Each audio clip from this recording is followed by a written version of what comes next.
नमो वरिहन्ताणं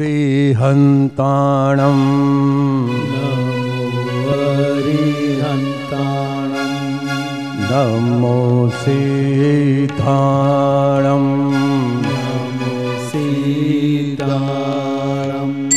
नमो वायरियाणं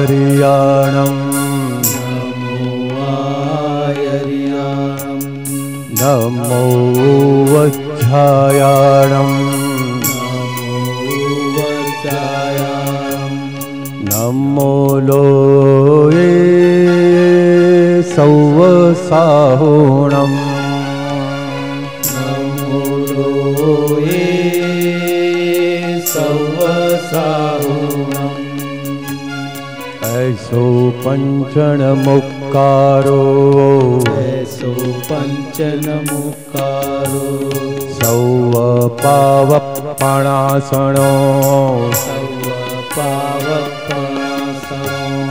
मङ्गलानं च सौवेसिं मङ्गलानं च सौवेसिं परमं हवै मङ्गलम् परमं हवै मङ्गलम् ॐ नमो भगवते वासुदेवाय ॐ नमो भगवते वासुदेवाय ॐ नमः शिवाय ॐ नमः शिवाय नमो हरिहन्ताणं नमो हरिहन्ताणं नमो सीताणं नमो सीताणं नमो वायरियाणं नमो वायरियाणं नमो वज्रायाणं नमो वज्रायाणं नमो लोये सौवसाहुणम् नमो लोये सौवसाहुणम् ऐसो पञ्चनमुक्कारो ऐसो पञ्चनमुक्कारो सौवपावपणासनो सौवपावपणासनो मङ्गलानं च सौवेसिं मङ्गलानं च सौवेसिं परमं हवै मङ्गलम् परमं हवै मङ्गलम् ॐ नमो भगवते वासुदेवाय ॐ नमो भगवते वासुदेवाय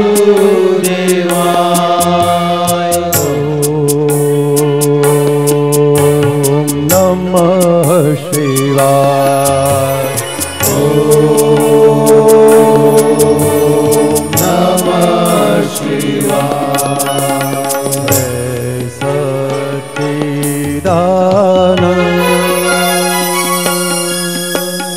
जय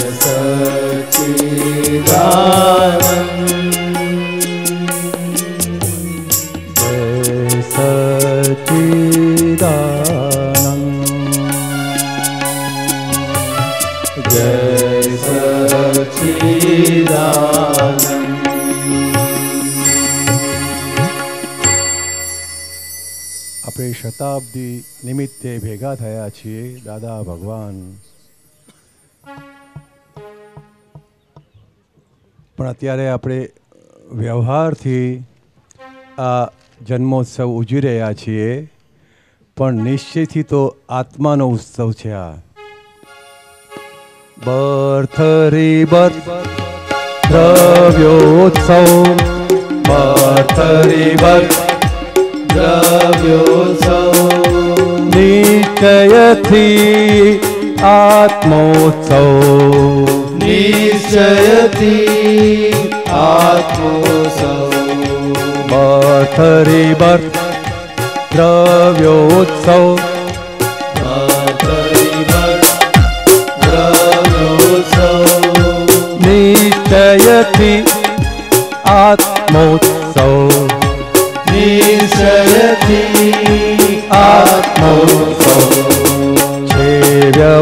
વ્યવહાર જન્મોત્સવ છે વ્યવહાર જન્મોત્સવ પરમેનંદ સત્વોત્સવ પરમેનંદ સત્વોત્સવ.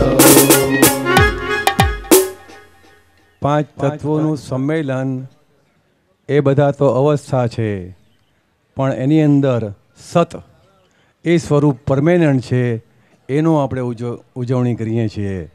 છે વ્યવહાર જન્મોત્સવ છે વ્યવહાર જન્મોત્સવ પરમેનંદ સત્વોત્સવ પરમેનંદ સત્વોત્સવ મથરિવર્ત દ્રવ્યોત્સવ મથરિવર્ત દ્રવ્યોત્સવ નિશ્ચયથી આત્મોત્સવ નિશ્ચયથી આત્મોત્સવ.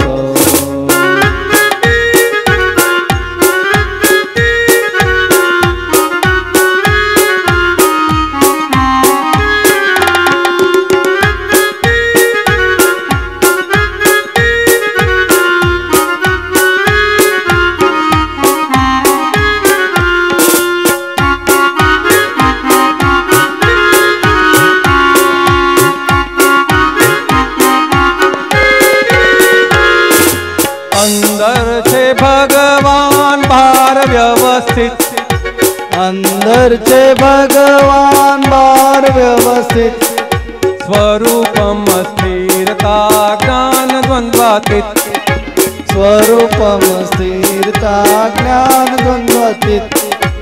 અંદર છે ભગવાન ભાર વ્યવસ્થિત અંદર છે ભગવાન બાર વ્યવસ્થિત સ્વરૂપમ સ્થિરતા જ્ઞાન દ્વંદ્વાતીત સ્વરૂપમ સ્થિરતા જ્ઞાન દ્વંદ્વાતીત. અનેકાંતિક અનેકાંતિક ધર્મ સ્વરૂપ જીવનોત્સવ ધર્મ સ્વરૂપ જીવનોત્સવ પરમાનંદ સ્વયમોદ્ભવ પરમાનંદ સ્વયંભૂ. લોકો શું સમજે કે ધર્મ એટલે શાસ્ત્રો વાંચવાની ચીજ અથવા ચર્ચા કરવાની ચીજ, પણ ધર્મ એટલે ચર્ચાની ચીજ નથી, ધર્મ જીવવાની ચીજ છે. ધર્મ સ્વરૂપ જીવનોત્સવ ધર્મ સ્વરૂપ જીવનોત્સવ પરમાનંદ સ્વયમોદ્ભવ પરમાનંદ સ્વયંભૂ. મથરિવર્ત દ્રવ્યોત્સવ ભર્તરિવર્ત દ્રવ્યોત્સવ નિશ્ચયથી આત્મોત્સવ નિશ્ચયથી આત્મોત્સવ.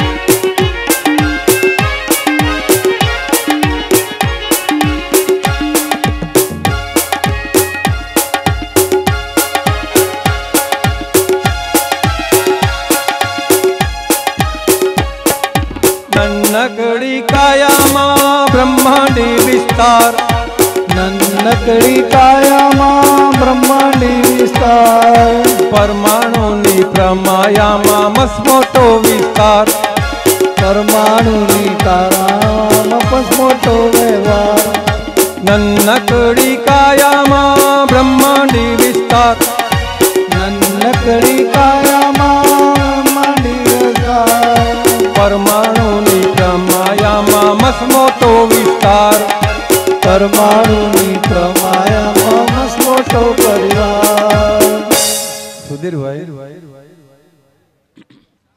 કવિ સંમેલન હતું હમણાં, એમાં બધા નવા કવિઓએ કે હાડું આ શરીર છે આવું કુદરતે મનને પણ શરીર જેવું કંઈ આકાર આપ્યો હોત તો સારું, તો કોઈક દિવસ તાકાત. આ તો છેલ્લા શ્વાસ સુધી સારું જાગે છે અને એનાથી જ આખું બીજું જગત રચાઈ જાય છે. એટલે મનનો એન્ડ નથી ત્યાં સુધી છે ને મુક્તિ નથી. મનનો ધી એન્ડ થાય ત્યારે કેવળ જ્ઞાન પ્રગટ થાય. એટલે નાનકડી કાયામાં એક આટલું મન છે, એનાથી આ ચાર ગતિ કેટલી ચિત્રામણ થયા કરે છે. એને કંઈક શરીર જેવું હોત તો કોઈક દિવસ તાકાત, પણ થાકતું જ નથી મળવું. બીમારી હોય કે હાજો હોય, ગમે એમાં હોય, ચાર ગતિમાં ગમે ત્યાં હોય. નન્નકડી કાયામાં બ્રહ્માંડી વિસ્તાર, નન્નકડી કાયામાં બ્રહ્માંડી વિસ્તાર, પરમાણુની પ્રમાયામાં મસમોટો વિસ્તાર, પરમાણુની કાયામાં મસમોટો વિસ્તાર, ધન જંગમ ધામ, ધન જંગમ ધામ, ધન્યગારી ભ્રાંતિ ભવ, ધન્યગારી ક્રાંતિ ભવ, સમજણથી શાંતિ સૌ, સમજણથી શાંતિ સૌ, ધન્યગારી ભ્રાંતિ ભવ.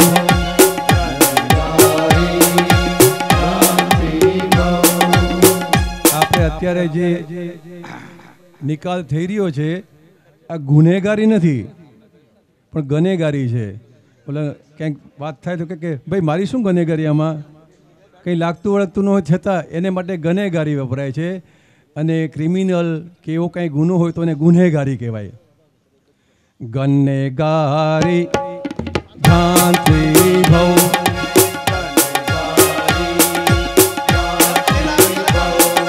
સમજણથી શાંતિ સૌ,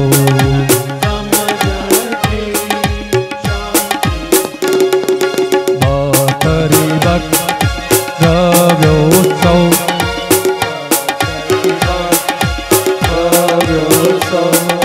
નિશ્ચયથી આત્મોત્સવ, નિશ્ચયથી આત્મોત્સવ, છે વ્યવહાર જન્મોત્સવ, વ્યવહાર જન્મોત્સવ, પરમેનંદ સત્રોત્સવ, પરમેનંદ સત્રોત્સવ.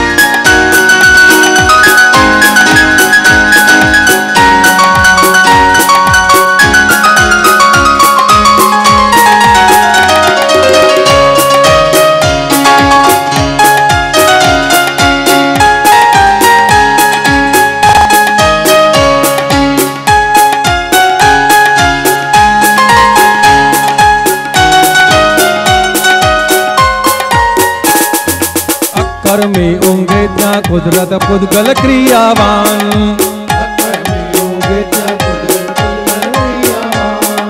ઉઠતા વેત જ ડખો કરે છે વિભ્રમ કરતા ભાન, ઉઠતા વેત ડખો કરે છે વિભ્રમ કરતા ભાન. ગાંડો હોય કે ડાયો ઊંઘી જાય ને ત્યારે કુદરત જ કામ કરતી હોય છે. સાંજે પૂરણ થયું તો ગલન કોણ થાય છે? પોતે કરતા છે કોળો. અકર્મી હોય કે સકર્મી હોય પણ એ ઊંઘતો હોય ત્યારે પૂતગલ જ ક્રિયા કરે છે. જાગે ત્યારે ડખો કરે, કઢું કેમ ખારું થઈ ગયું, નાસ્તો કેમ આજ આવો બનાવ્યો, બસ જાગ્યો ત્યાંથી સવા ડખો. એટલે ઘણા તો પ્રાર્થના કરતા હોય છે કે ઊંઘ તો હારો. અકર્મી ઊંઘે ત્યાં કુદરત પૂદગલ ક્રિયાવાન, કર્મી યોગે ત્યાં કુદરત પૂજગલ ક્રિયાવાન ઉત્તાવે તજ ડખો કરે છે વિભ્રમ કરતા ભાન ઉત્તાવે તજ ડખો કરે છે વિભ્રમ કરતા ભાન અક્કમાં વિજ્ઞાન અક્કમાં વિજ્ઞાન અકર્મી મહાત્મ્યોત્સવ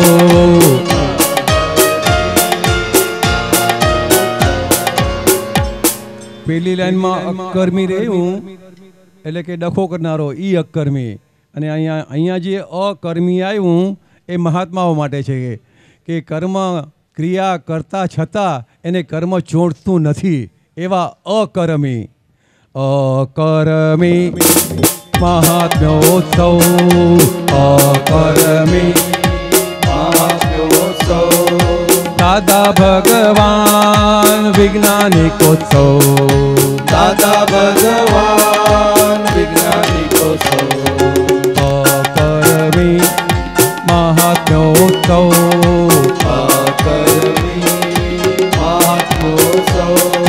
દાદા ભગવાન વિજ્ઞાનિકોત્સવ દાદા ભગવાન વિજ્ઞાનિકોત્સવ પથરી ભટ્ટ દ્રવ્યોત્સવ પથરી ભટ્ટ દ્રવ્યોત્સવ નિશ્ચયથી આત્મોત્સવ નિશ્ચયથી આત્મોત્સવ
જીવે મોટામાં મોટી ભૂલ થઈ હોય તો રિલેટિવને રિયલ માનીને જીવીએ છીએ ત્યાં સુધી જ ભૂલ છે.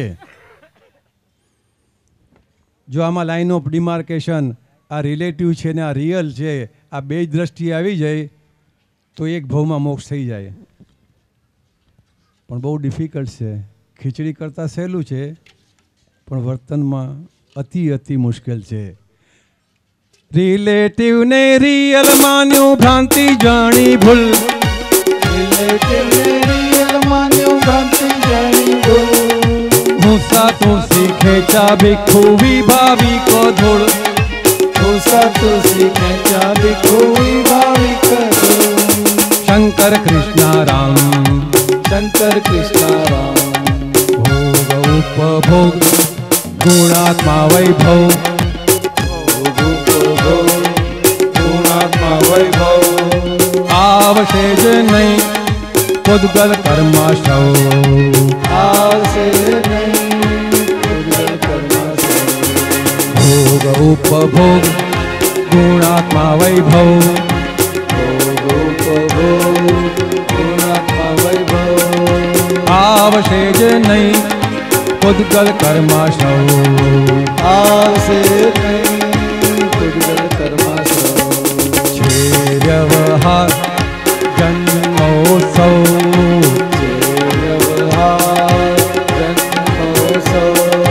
પરમેનન સત્યોત્સવ પરમે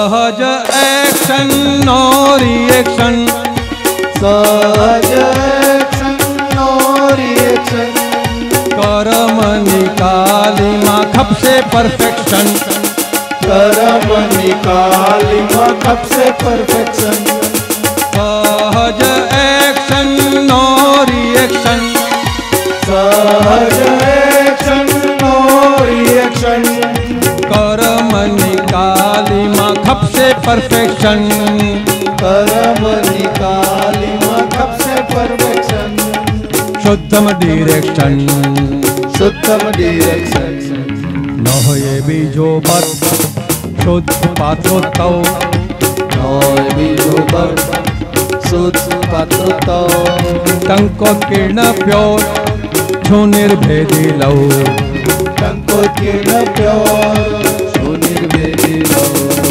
न हे बीजो बत शुद्ध पात्रोत्तव, नौ बीजो पर शुद्ध पात्रोत्तव, टंकोत्कीर्ण प्योर छो निर्भेदी लव, टंकोत्कीर्ण प्योर छो निर्भेदी लव, बखरी बत द्रव्योत्सव,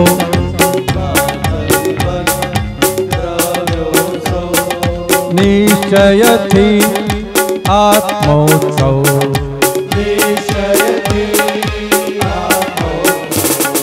हे व्यवहार जन्मोत्सव,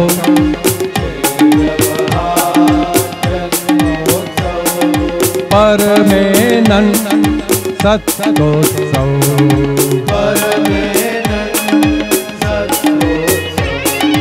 अंदर छे भगवान बाहर व्यवस्थित, अंदर छे भगवान बाहर व्यवस्थित, स्वरूपम स्थिरता ज्ञान द्वंद्वातीत, स्वरूपम स्थिरता ज्ञान द्वंद्वातीत, अनेकांतिक धर्म स्वरूप जीवनोत्सव,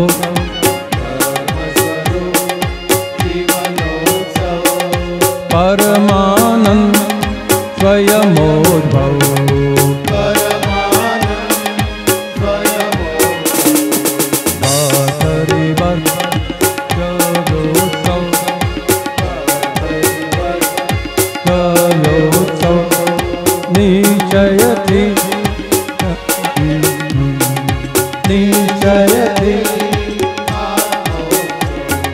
दादा भगवान, दादा भगवान, दादा भगवान, बोलो दादा भगवान, दादा भगवान, दादा भगवान, दादा भगवान, बोलो दादा भगवान, सच्चिदानंद जय सच्चिदानंद, सच्चिदानंद जय सच्चिदानंद, दादा भगवान, दादा भगवान, दादा भगवान, बोलो दादा भगवान, दादा भगवान,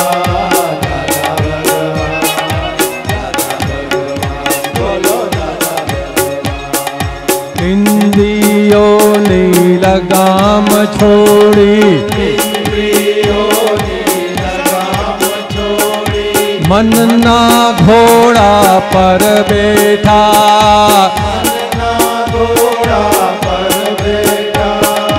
इंद्रियों ने लगाम छोड़ी, मन ना घोड़ा पर बैठा, हो इंद्रियों ने लगाम छोड़ी, मन ना घोड़ा पर बैठा,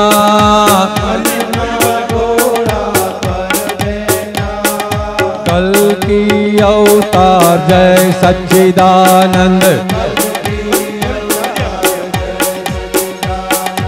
इंद्रियों ने लगाम छोड़ी, मन ना घोड़ा पर बैठा, मन ना घोड़ा पर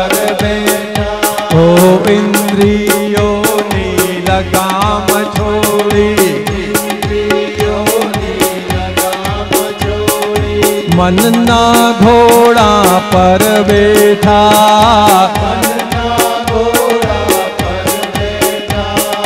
कल की अवतार जय सच्चिदानंद,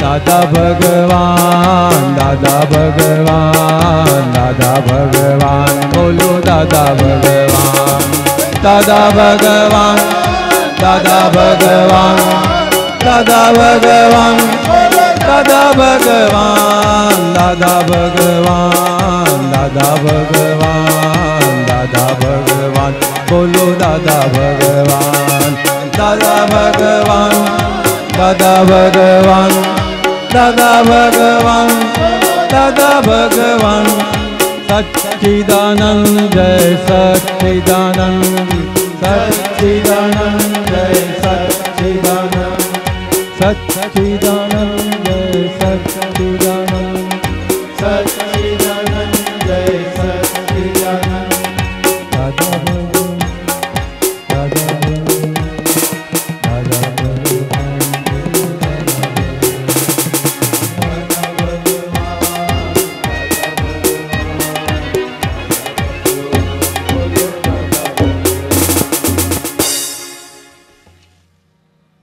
जन्म दिवसनी उजवणी,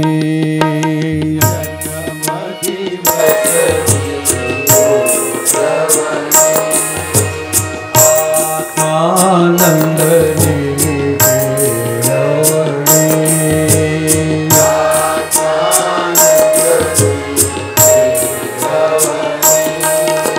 जन्म दिवसनी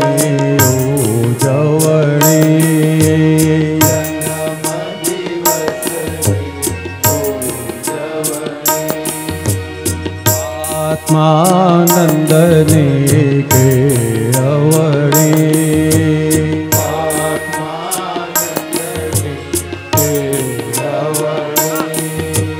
पूजनीय वंदनीय ज्ञानी पासे थेली वस्तु मળી,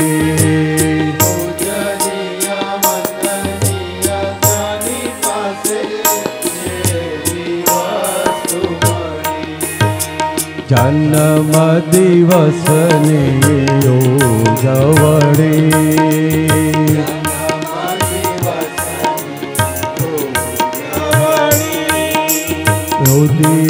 हृदयानंदने खीरवणी,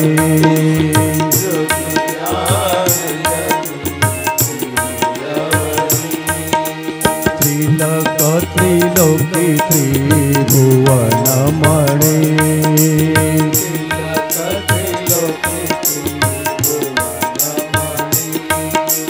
कीर्तन भक्ति सुनी गाए पापो जाय बड़ी, भक्ति सुनी गाए पापो जाय बड़ी। आ कीर्तन भक्ति आ सणिया में 75 में જ્યારે ઉજવણી थी એ વખતે આ શબ્દ લખાયેલો હતો। અત્યારે કીર્તન ભક્તિ વર્લ્ડમાં ફેમસ થઈ ગઈ। 1975 માં આ લખાયેલું। 32 વર્ષ થયા છે, ખબર પડે છે, સમય જાય છે। कीर्तन भक्ति सुनी गाए पापो जाय बड़ी, कीर्तन भक्ति सुनी गाए पापो जाय बड़ी, जन्म दिवसनी उजवणी,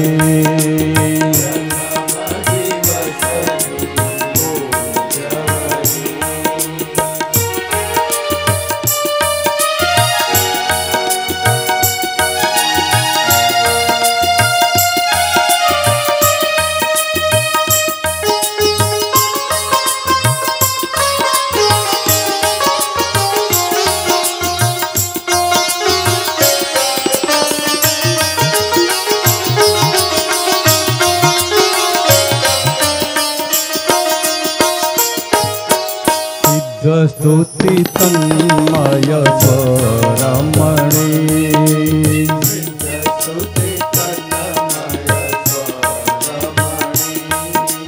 मोक्ष दिए 14 लोक धणी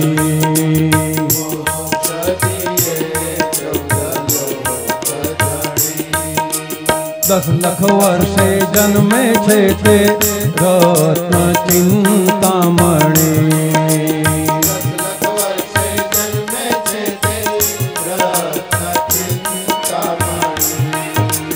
10 लाख वर्षे जन्मे छे ते रत्न चिंतामणि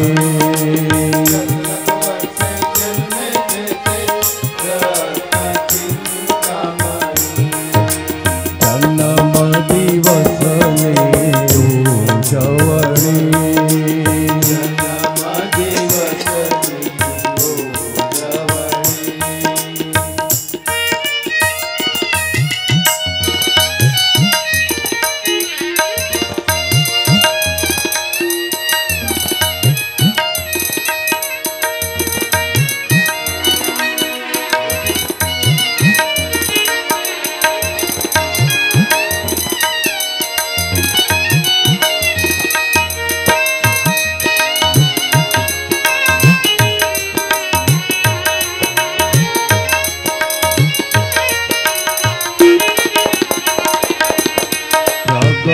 थया छे पापमणि जगत थया छे पापमणि धन धन शासन संगमनि धन धन शासन संगमनि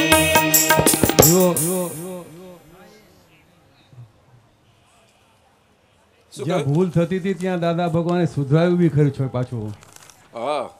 આ શબ્દ આવ્યો ને એટલે દાદા સાંભળી દો. પછી અઠવાડિયા પછી સત્સંગમાં કીધું કે હજી સંગમેશ્વરનું કે દાદા ભગવાનનું શાસન ન ગણાય તો અમે તીર્થંકર પદ પામીએ. પછી અત્યારે હજી શાસન તો મહાવીર શાસન જ ગણાય. એટલે દરેક ક્રિયા નમસ્કાર વિધિમાં ખાસ બોલાવતા કે આ ભૂલ ચાલુ ન થઈ રહી. એટલે કે મહાવીર શાસન દેવ દેવીઓને નમસ્કાર કરું છું ફરી વાર બોલાવતા. આ તો અમુક જણાએ કાઢી નાખ્યું એ તો દાદા કે આ જરૂરતનું છે.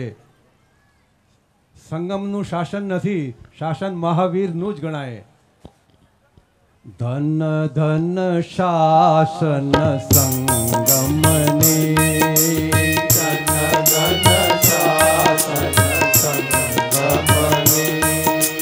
जन्म एवो देजो दादा मैणु जाय करे जन्म एवो देजो दादा मैणु जाय करे जन्म दिवस ने उजवणे जन्म दिवस अकरम दान जननी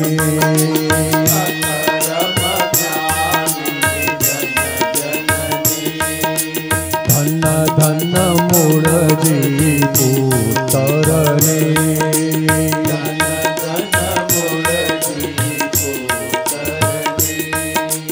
जणतर भणतर गणतर सूझे विश्वे मंगलमय जणतर भणतर गणतर सूझे विश्वे मंगलमय जन्म दिवस ने उजवणे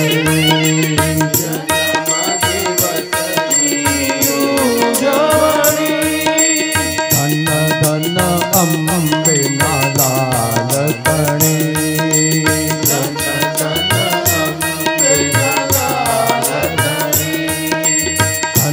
धन करुणा सागर रे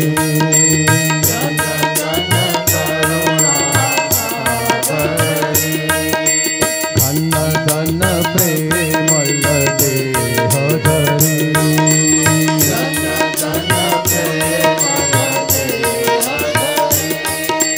धन धन भूमि भादरणे धन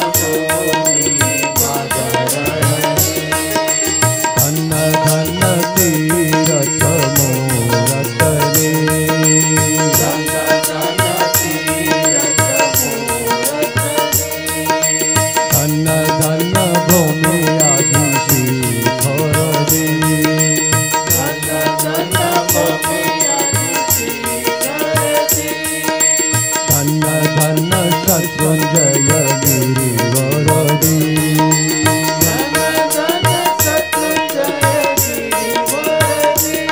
ओ जन्म दिवसनी उजवणे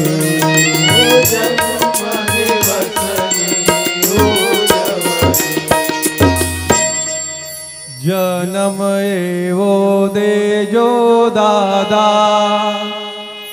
मैणु जाय टड़े जन्म एवो देजो दादा मैणु जाय टड़े।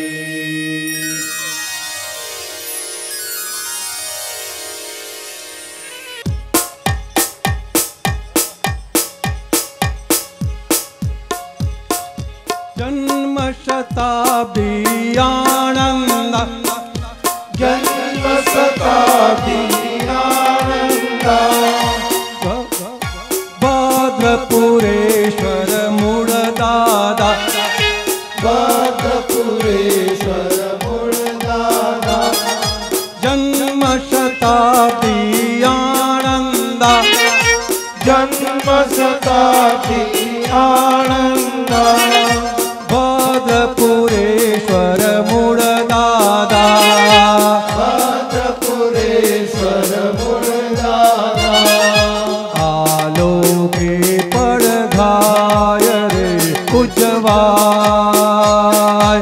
आलोके पडघाय रे उजवाय अलोकी नरबंका अलोकी नरबंका जन्म शताब्दी आनंद जन्म शताब्दी आनंद भद्रपुरेश्वर मूळ दादा भद्रपुरेश्वर मूळ दादा आलोके पडघाय रे उजवाय आलोके पडघाय रे उजवाय अलोकी नरबंका अलोकी नरबंका जन्म जन्म ना जानंदा जन्म जन्म ना जानंदा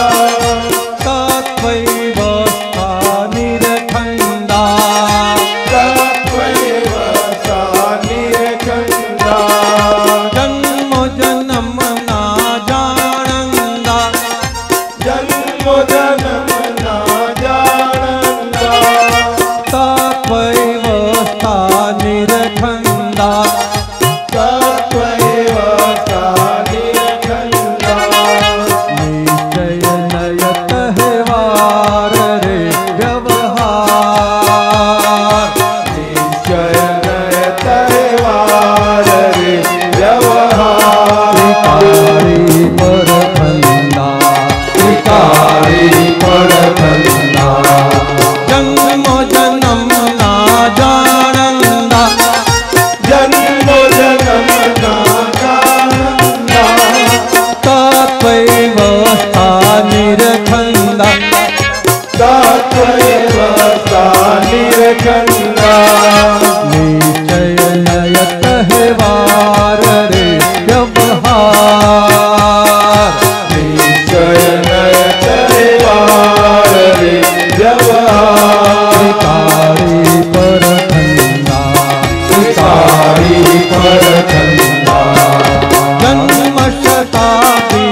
छे लोहीना छ प्रकार लोहीना छ प्रकार छ तत्વો છે છ ભગવંત છે भगवंत छे लोहीना छ प्रकार लोहीना छ प्रकार छ દેશા છે छ દર્શન છે दर्शन छे छ ઋતુના છંટા ऋतुना चंटा छ તત્વો છે छ ભગવંત છે भगवंत छे लोहीना छ प्रकार लोहीना छ प्रकार छ દેશા છે छ દર્શન છે दर्शन छे छ ઋતુના છંટા ऋतुना चंटा કરતા ક્રિએટરના ટુકડા टुकड़ा અંદર ભગવાન છે ઢુકડા अंदर भगवन छे टुकड़ा કરતા ક્રિએટરના ટુકડા करना टुकड़ा અંદર ભગવાન છે ઢુકડા अंदर भगवन छे टुकड़ा દિલીપું બદલાય સ્વદ્રષ્ટાય बदलाय स्वद्रष्टा બિહેવિયર નિત્ય ગંગા બિહેવિયર નિત્ય ગંગા કરતા ક્રિએટરના ટુકડા करना टुकड़ा અંદર ભગવાન છે ઢુકડા अंदर भगवन छे टुकड़ा દિલીપું બદલાય સ્વદ્રષ્ટાય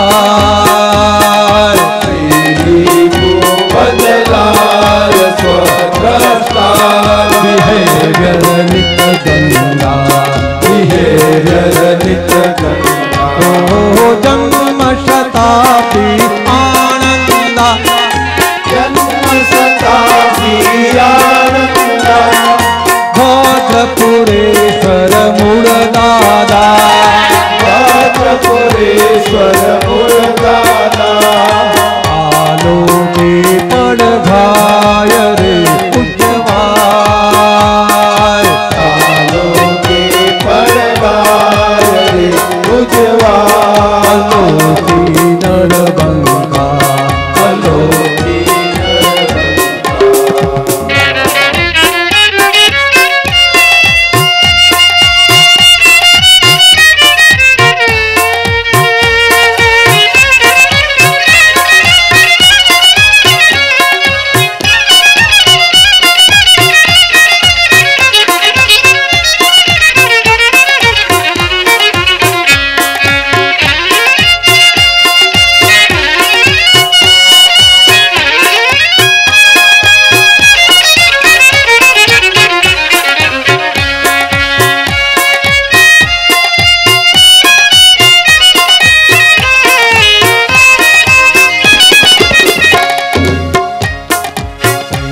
સંયોગોના કલ્પે કલ્પી संयोगोना कंपे कल्पी અવસ્થા પર ભાવ अवस्था परभाव વિકલ્પોની વણધારોના कल्पोनी वनदारोना પર્યાયો પૂજા पर्यायो पूजा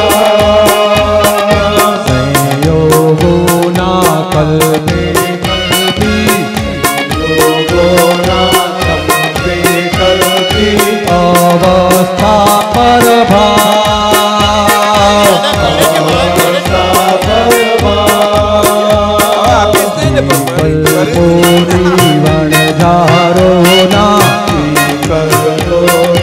વણજારો પર્યાયો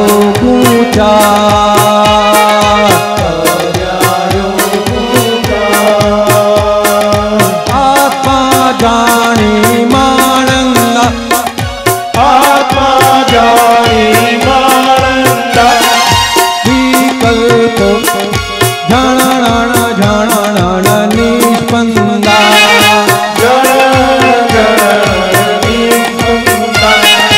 આત્મા જાણી માણંદા જાણ નિસ્પંદા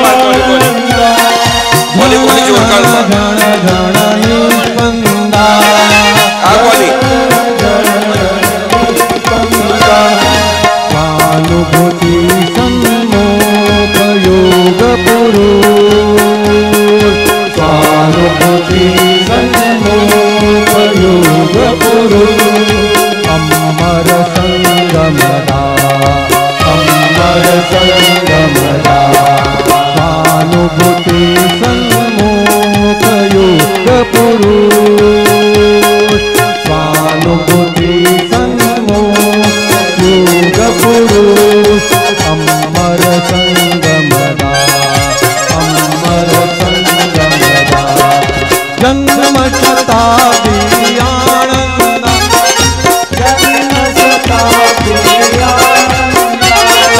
ભદ્રપુરેશ્વર મૂળદાદા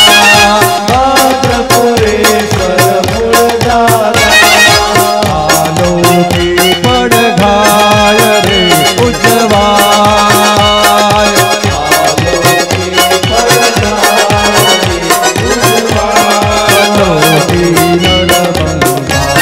અલોકી નરબંધા જન્મો જન્મ ના જાણંદા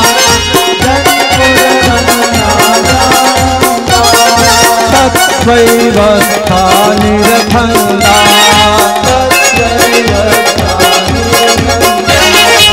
નિશ્ચય તહેવાર રે વ્યવહાર નિશ્ચય તહેવાર રે વ્યવહાર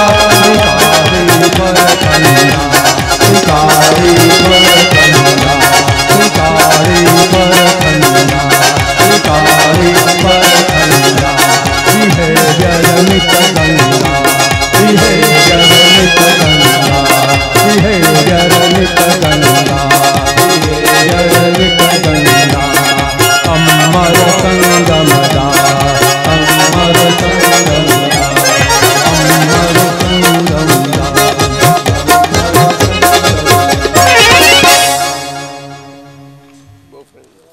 આ એક ઈ છ જેટલા લખ્યા છે ને એક એકની ઉપર અઠવાડિયા સુધી સત્સંગ નીકળે એવું છે બહુ મોટા છે, બહુ મોટી વાત એક છે. મહિનો સત્સંગ નીકળે એવું છે આ.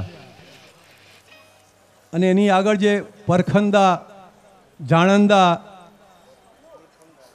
નરસિંહ મહેતાથી માંડીને જેટલા સંત કવિઓ થઈ ગયા, કબીર થઈ ગયા, નાના ગુરુ મોરાર, આ કોઈ બી ભજની કહેશે તો આના ઉપર આફરીન થઈ જશે. એવા એક જ કડી છે, બીજી કડી.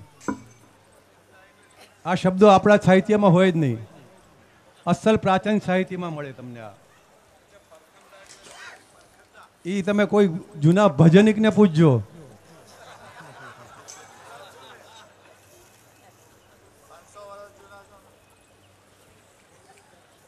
આખું જે ભજન સાહિત્ય છે ગુજરાતનું, એનો આખો અર્ક છે બીજી કડીમાં.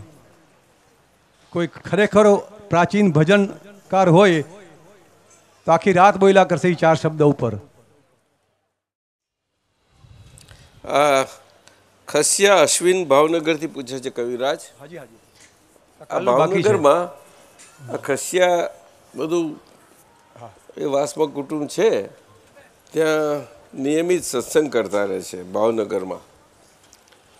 તો એમનું આ પૂછવાનું છે. અમે દર રવિવારે દાદા ભગવાનનો સત્સંગ કરીએ છીએ. અમને આશીર્વાદ આપો કે અમે દાદાની ભક્તિ કરતા મોક્ષ પામીએ. બહુ સારી વાત છે. દાદાની ભક્તિ એટલે વ્યક્તિની ભક્તિ નથી કે જેથી કરીને જગત નિયંતા શક્તિના સંચાલનમાં આવીએ. પરંતુ દાદાની ભક્તિ એવી છે કે અદ્ભુત પરાભક્તિ સ્વરૂપે જગતની અંતર વ્યવસ્થિત શક્તિમાંથી આ મુક્ત કરાવે છે આપણને. વ્યક્તિ અને શક્તિનો સંબંધ બહુ સમજવા જેવું છે. દાદા ભગવાને વ્યવસ્થિતની બાબતમાં સમજાવ્યું આજ્ઞા ધર્મમાં કે વ્યવસ્થિત શક્તિ એ કરતા છે, એ શક્તિ છે, એ વ્યક્તિ નથી. એ વ્યક્તિ નથી. અહીંયા આગળ દાદા ભગવાનની ભક્તિ કરતા અમે મોક્ષ પામીએ કે છે, તો દાદા ભગવાન એ વ્યક્તિ નથી તો શું શક્તિ છે? તો કે એ સમજવું પડશે. તો કઈ શક્તિ? તો કે રિયલ શક્તિ, મૂળ શક્તિ. મૂળ એટલે કે મૂળ શક્તિ જેની હાજરીમાં આ જગતમાં ફેરફાર થવાવાળી અને બદલાવ પરિણામવાળી એવી વ્યવહાર શક્તિ હોય છે જ. એટલે ત્યાં આગળ પણ દાદાની ભક્તિ કરતા મોક્ષ પામ્યામાં દાદાની શક્તિ જ કામ કરે છે. એ શક્તિ એવી છે આજે કે અનંત જ્ઞાન શક્તિ સ્વરૂપ છે, અનંત દર્શન શક્તિ સ્વરૂપ છે. મોક્ષ પામીએ એટલે આપણું સુખ પામી લઈએ કે જે આપણું અનંત સુખ સ્વરૂપ છે એ આપણી, અને આપણી અનંત શક્તિઓ બીજી પાર વગરની છે. એટલે જાત જાતની શક્તિઓ તો બધી એમાં એને જ મોક્ષ કહેવાય. એટલે પોતે પોતાનું સુખ પામી લેવું અને જન્મ મરણના ચક્રાવામાંથી માનેલા સુખોમાંથી કે જે દુઃખો સાથેના છે એમાંથી મુક્ત થવું એને મોક્ષ કહેલો છે. એટલે મોક્ષની કલ્પના આપણા વ્યવહારમાં અને માનવ સમાજમાં આજે એવી બધી વિકૃત થઈ ગઈ છે કે મોક્ષ શબ્દ સાંભળીને ભડકે છે બધા. ભડકવા જેવું નથી. દાદાએ બહુ સહેલું કરી આપ્યું છે અને એ છે જ સહેલો એનો અર્થ. પરંતુ આવા અદ્ભુત પુરુષોત્તમ પુરુષ આવે તો જ આવું સહેલું કરી શકે, નહીં તો ના કરી શકે. કોઈનું ગજાની વાત નથી આ. એ સામર્થ્યવાન પુરુષ હોય નવનીતભાઈ, સામર્થ્યવાન, જે સંપૂર્ણ અહિંસક હોય. કેવા? સંપૂર્ણ અહિંસક, સામર્થ્યવાન. સામર્થ્યવાન એવા સામર્થ્યવાન કે વ્યક્તિ સ્વરૂપે કરીને પોતે એક પાપડ, શેકેલા પાપડના બે ટુકડા ના કરી શકે, વ્યક્તિ સ્વરૂપે કરીને, અને શક્તિ સ્વરૂપે કરીને પોતે ચાહે સો કરી શકે. આવું મને સમજાય. ડૉક્ટર સાહેબ, હવે મારી ભૂલ હોય તો બતાવો. મને આવું લાગે છે. તમને શું લાગે છે? આ ખસિયાભાઈ, અશ્વિન બોલો, કઈ ગયા? અશ્વિન ક્યાં છે? ખસિયા કે બસ ત્યાં જ રહો, ત્યાં જ રહો, કંઈ વાંધો નથી, આપવાની જરૂર. ત્યાંથી વાત કંઈ વાંધો નહીં. આ તો બધા ખસિયાનું છે બધું. ભાવનગર કોણ જાય છે વધારે? બિહારી આનંદજી, ભરત આનંદજી, કાંતિ આનંદજી, બધા ઘણા જાય છે. બહુ જઈને આવ્યા છે. આપ જઈને આવ્યા છો? બહુ ઉલ્લાસવાળા છે ભાવનગરના, બહુ ઉલ્લાસવાળા છે. અને આપણે ખસિયાજી તો અહીંયા બેઠા છે. ઊભા થાઓ સાહેબ. એ આપતા પુત્ર ખસિયાજી છે, આપતા પુત્ર. એટલે પરભાવને બધું ખસેડી નાખે અને સ્વભાવમાં સ્થિર થાય. એવા છે ખસિયાભાઈ. કોને ખસેડો છો? જગતને. લ્યો, જબરા છે. તમે અટકે બહુ મજાની રાખી છે. એટલે એમને મોક્ષ પામે તો દાદાની ભક્તિ કરતાં મોક્ષ પામે એ મારા આશીર્વાદ છે. એ તો છે જ.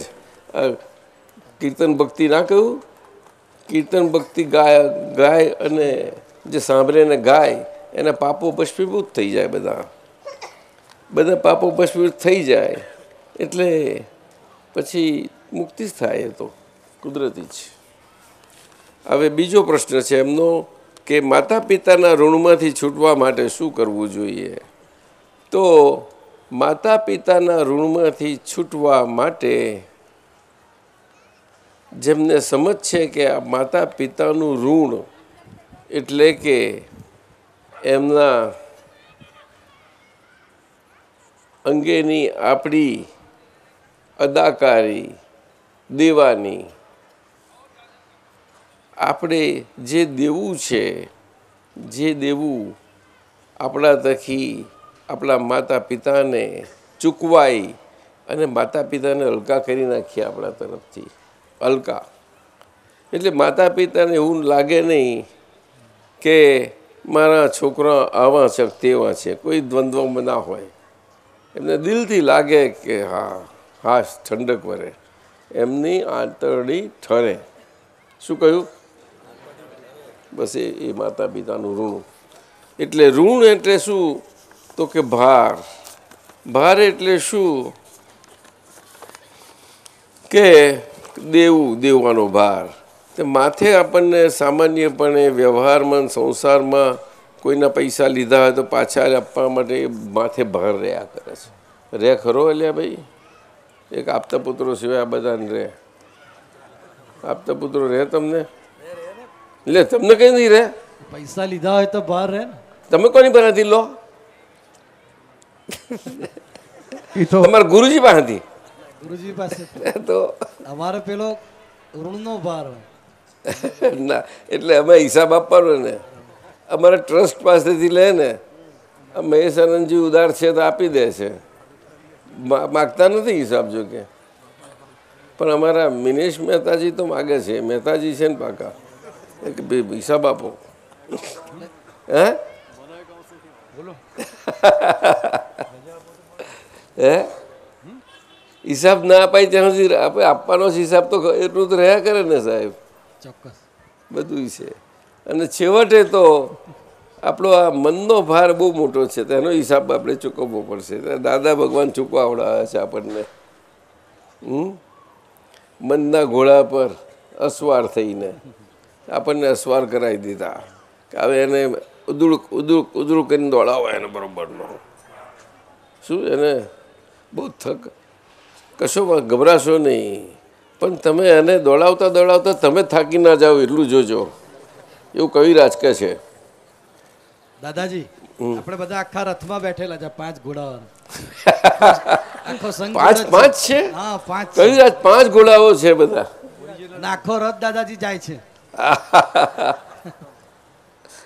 હા એવું છે. પણ ઘોડાને આપણે દોડાવતા થાકી જઈએ તો એવું પૂછે છે પાછા બધા. ઘોડાને દોડાવતા થાકી જવાતું હશે. શરૂઆતમાં કુદરતે આ માણસનું શરીર બનાવ્યું, એમ મનનું પણ જો શરીર જેવું બનાવ્યું હોત ને તો કોઈ દિવસ થાકત. પણ અદ્રશ્ય રાખ્યું છે એટલે હાડું છેલ્લા શ્વાસ સુધી થાકતું જ નથી, કેવળ જ્ઞાન સુધી થાકતું નથી. ભગવાનનું ગૂઢ રહસ્ય ત્યાં છે ને. ભગવાનનું રહસ્ય જ અહીંયા છે. ભગવાન રહસ્યમય નથી, પરંતુ ભગવાનની હાજરીમાં રહસ્યો પ્રગટ થાય છે. તે આવા બહુ ખરા. ભગવાન બહુ ગૂઢ છે. શું નિશ્ચય આત્મા, ગૂઢ આત્મા કહ્યું તમે કહો છો ને, એમાં જેવું છે. એટલે માતા પિતાનું ઋણમાંથી છૂટવા માટે આપણે સદાય અંતરમાં રહેવું જોઈએ કે મારાથી મારા માતા કે પિતાને કિંચિત માત્ર પણ મારા મનથી કે મારી વાણીથી કે મારા જીવનના વ્યવહારોથી કોઈ પણ રીતે માતા શું કે પિતા શું દુઃખ ન થાય. હું છોકરી છું તો હવે મારે શું માતા પિતાને લેવા દેવા? તો કે હવે જે છે તે, પણ આ છોકરી છું તો મારી તકલીફ બહુ મોટી થઈ ને. એક માતા પિતાને છોડ્યા ત્યારે બીજા વર્ગ્યા લે. આ તો ખરું કરે છે ને. આ વળગ્યા તો બોલાતું હશે ભાઈ, હે?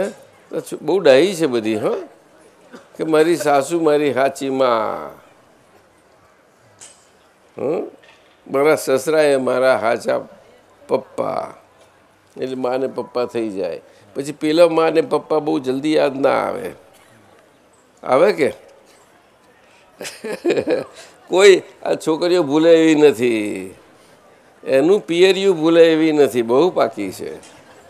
એના પિયરિયા ઉપર આપણા અમીન સાહેબ બહુ સરસ સમજાવતા હતા કે નાનો પણ કંઈક પણ મિસાઇલ આવે, થોડો ઘણો પણ, તો એને અમે એટલા તોપગોરા છોડી દે કે વાત ના આવી.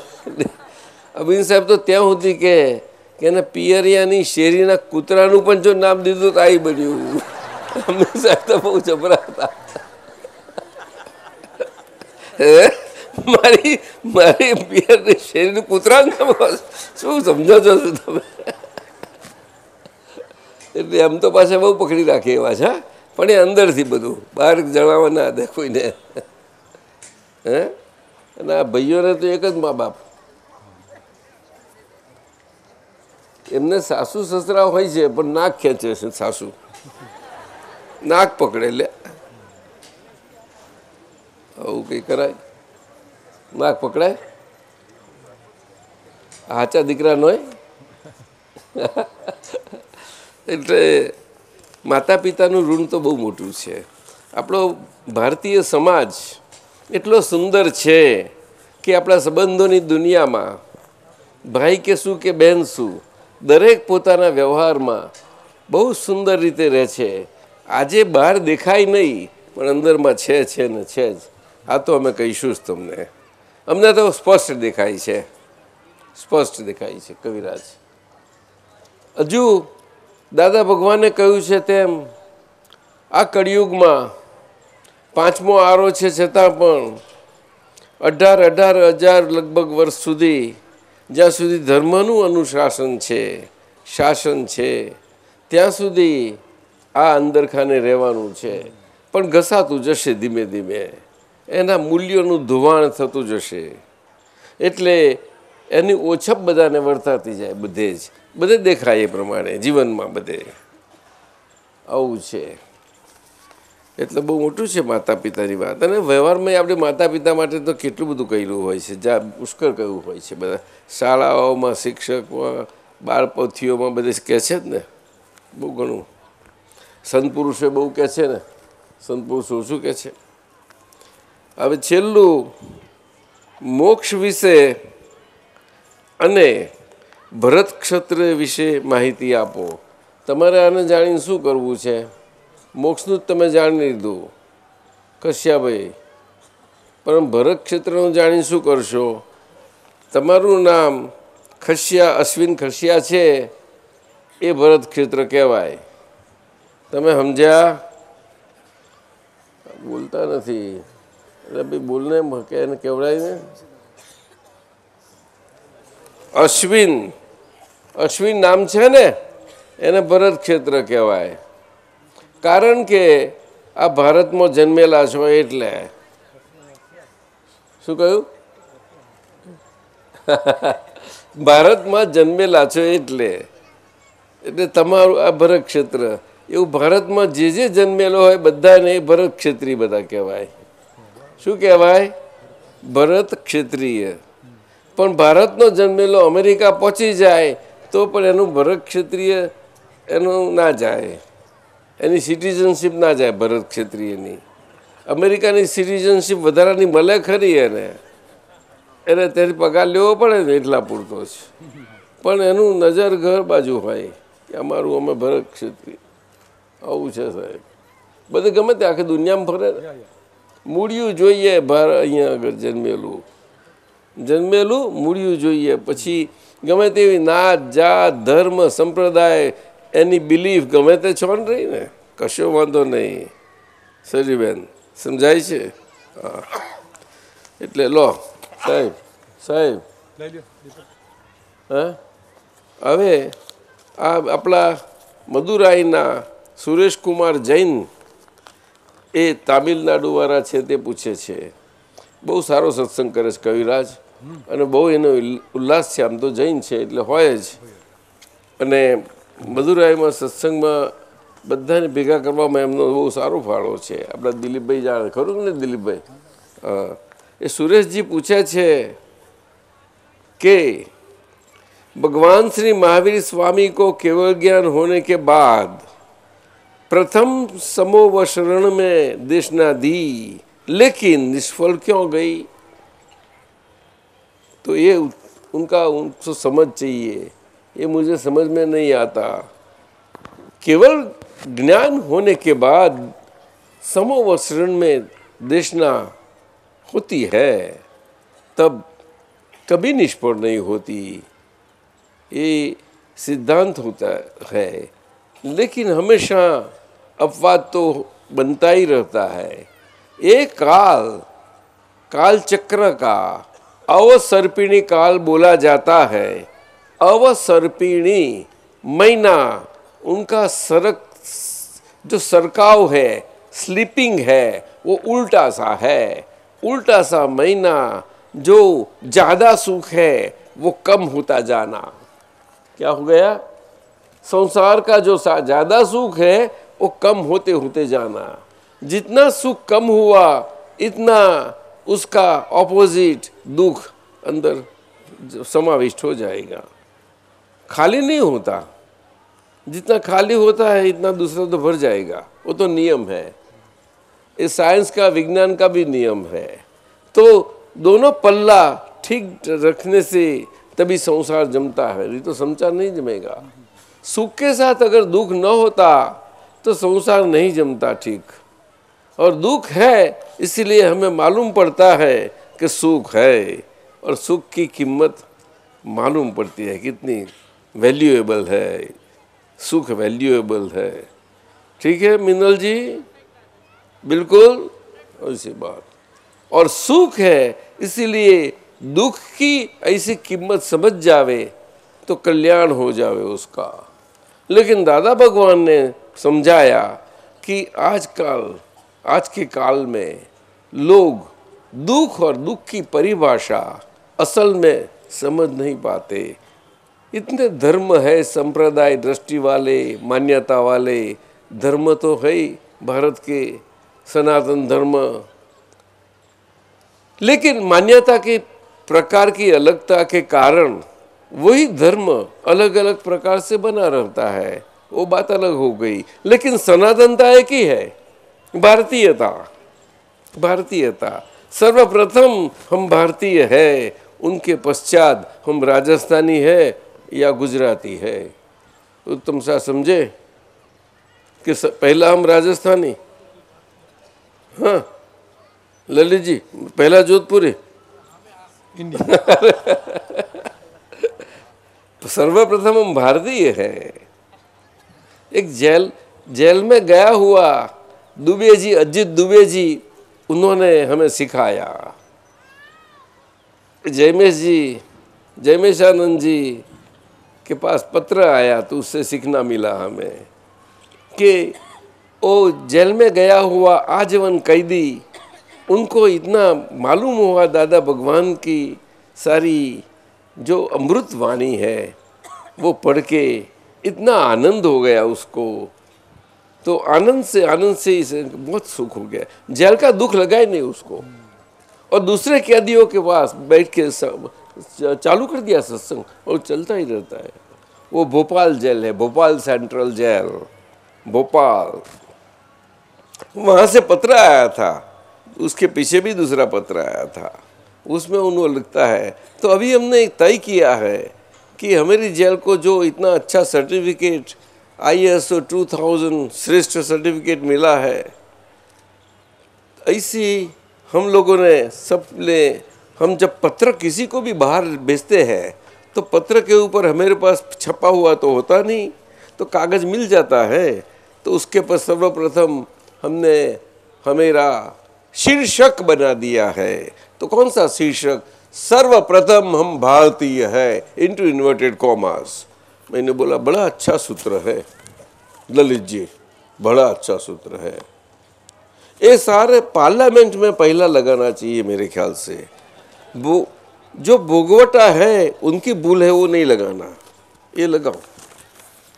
क्या लगता है पार्लियामेंटेरियन सभी भारतीय होते हैं ललित जी? नहीं भाई साहब, अलग अलग नहीं होते। क्या बोलो ने? नहीं, कोई जेल में नहीं ले जाएगा आपको।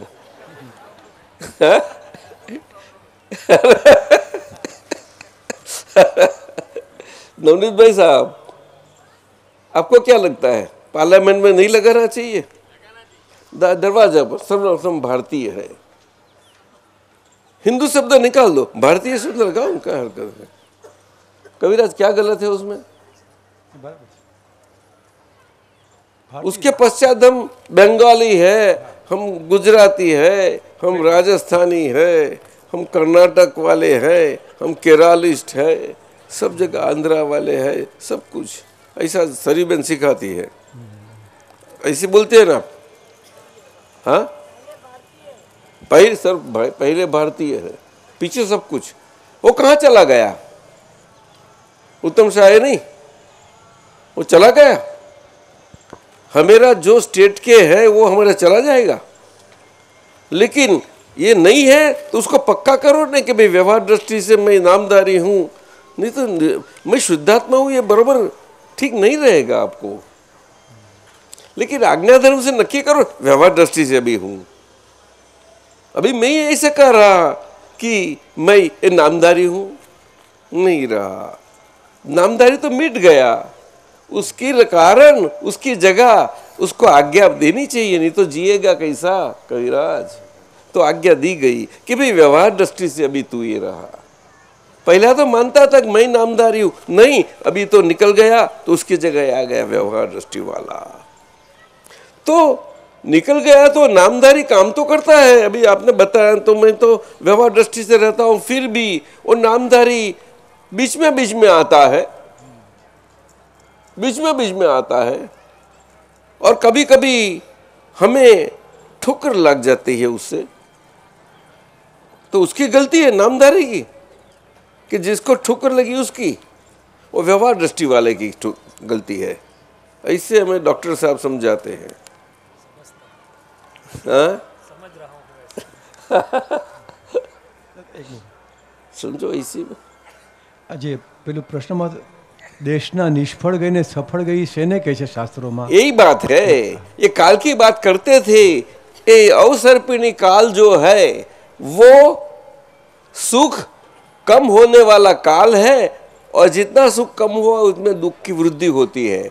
तो पहला, दूसरा, तीसरा, चौथा आला गया, और आखिर में महावीर भगवान 24वें अंतिम तीर्थंकर हुए ये काल के, और उसके पश्चात 5वां आला चालू हो गया। तो 5वां आला ये है कि जहाँ महावीर भगवान का शासन है, और 5वां आला का अर्ध भाग वहाँ तक ये शासन चालू है। अर्ध भाग पूरा होते ही एक खत्म हो जाता है, शासन अंत आता है। પ્રથમ દેશના નિષ્ફળ ગઈ तो ये कारण, ये अवसर्पिणी कार जो है आज, ऐसे अवसर्पिणी कार तो हर एक काल चक्र में आया ही करते हैं। लेकिन हमेरा अभी जो हम अवसर्पिणी काल में है 5वें आले में, ऐसा अवसर्पिणी काल उसको शास्त्र में हुंडक नाम बताया, टेक्निकल नाम बताया उसको हुंडक। हुंडक महीना भयानक, बहुत हमें हिंदी में बिहामला कैसा बोले? डरावना। भाई गलती सुधारना, ટ્રાન્સલેટરો બેઠા ललित, डरावना ऐसा काल है। और सभी को यह अनुभव है, बच्चे क्या, बूढ़े क्या, सबको अनुभव है। कोई किसी को बोल नहीं पाता, लेकिन अनुभव है ही। और हुंडाव सर्पिणी कैसा बताया। इसीलिए ये अवसर्पिणी कार का स्पेशल एक लाक्षणिकता है कि ऐसी आश्चर्य की परंपरा से भरपूर वाला हुंडक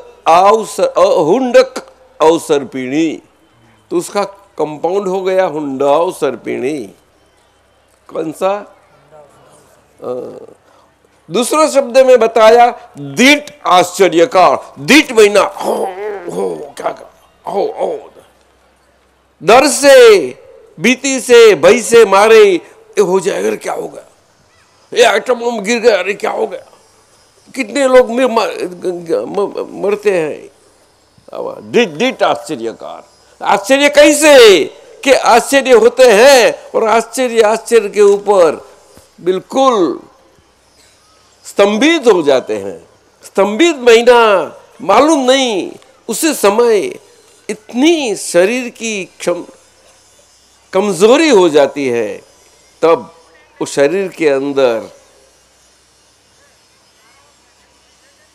कर्मों का भार बढ़ जाता है, कर्म भर जाते हैं, बिल्कुल भर जाते हैं।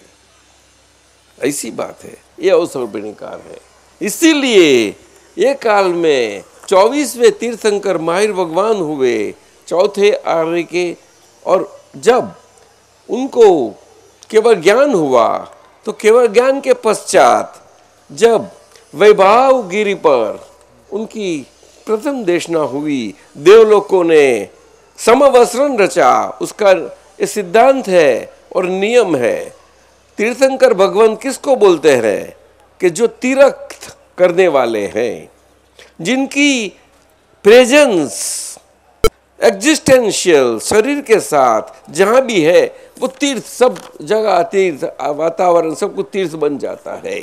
तो ऐसा बनता है तो शरीर पीछे कुछ काम नहीं करता, तो कुदरत तो वो शरीर के मार्फत कुदरत के काम में आती है, उस शरीर के माध्यम से। तो शरीर के माध्यम से जो काम बनना है तीर्थंकरत्व का, वो करना ही है। तो कुदरत के मार्फत, कुदरत कैसी करे, तो कुदरत के ऐसे हाथ पांव तो है ही नहीं, तो ऐसे दिव्य शक्ति वाले, रूपांतर बदलने वाले देव देविया लोग हैं, उनके माध्यम से जो कुदरत की ही चलाई हुई है, ऐसी निमित्तों से वो कुदरत काम ले लेती है।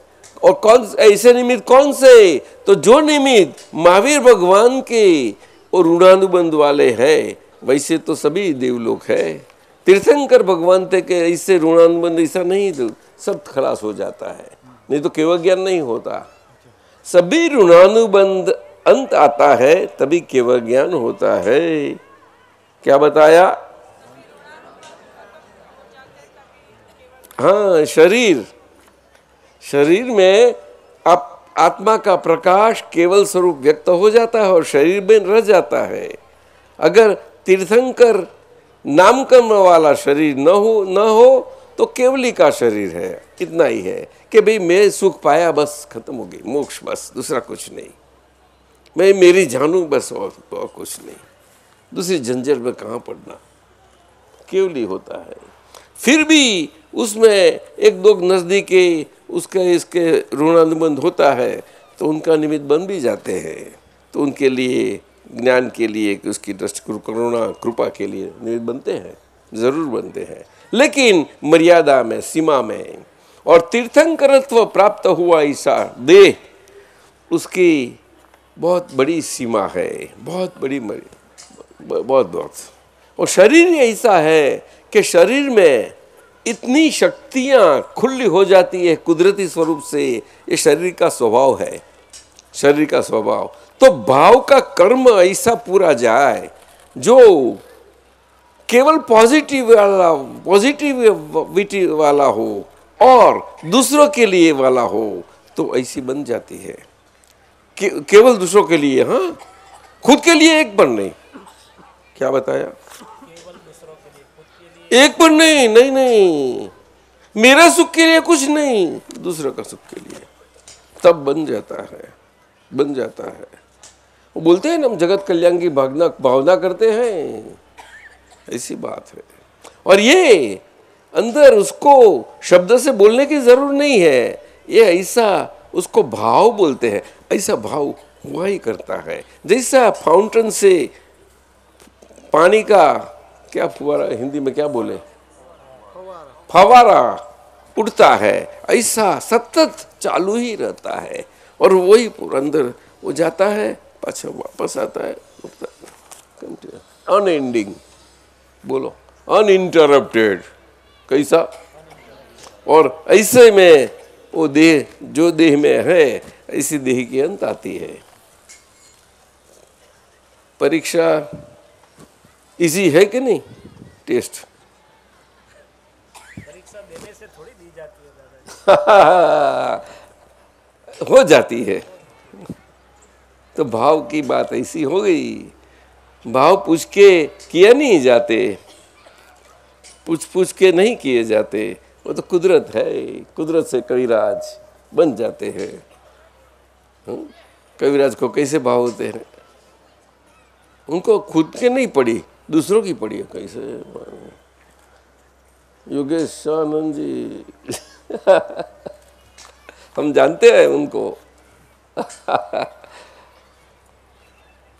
पहचान सके ना हम? आप तो सबको पहचान सकते हैं दादाजी। फिर पहचान के बताते नहीं। तो ये समवस्त्रण में देशना उनकी निष्फल क्यों गई, ये प्रश्न है। तो निष्फल जाने का, देशना निष्फल नहीं जाती, लेकिन वहां जो समवस्त्रण बना देवलोकों से, वो समवस्त्रण बना उसी समय जब भगवान थे वैभवगिरी पर। तब उसी समय साइंटिफिक सर्कमस्टेंशियल एविडेंस ऐसे थे जिसके कारण देशना निकरनी और मनुष्य की हाजिरी न होनी, मानव की हाजिरी न होनी, ये दो साथ में बने। नवनीत भाई साहब, ये साइंटिफिक सर्कमस्टेंशियल एविडेंस की घटना थी। कोई किसी ने किया नहीं कुछ उसमें, लेकिन तीर्थंकरत्व पाया हुआ ऐसा देह और समवस्त्रण देशना में ऐसा बनता है। ये आश्चर्य से भरपूर काल, इसीलिए आश्चर्य बना था। नहीं तो कभी भी देशना निष्फल नहीं जाती, कभी भी नहीं, कभी भी नहीं। तो जब ये देवलोक जो थे, देवलोकों को उनकी